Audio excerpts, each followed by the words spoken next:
చేసుకొని స్వామి యొక్క అన్నప్రసాద స్వీకరించడం చేపడుతున్న సాయిరాం సాయినాథ్ అన్నప్రసాదం సాయినాథ్ అన్నప్రసాదం ఈరోజు శాశ్వత అన్నదాతంతో ఈరోజు అన్న కార్యక్రమం శాశ్వత అన్నప్రసాదం జరుగుతున్నది.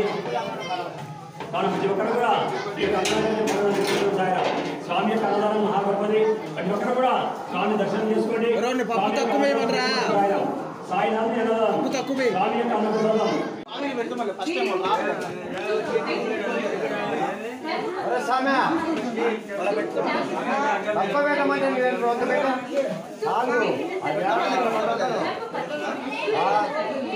పచ్చడి కొంచెం కొంచెమేరా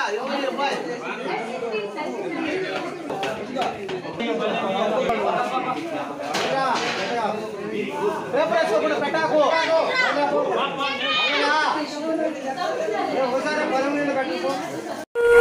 పాట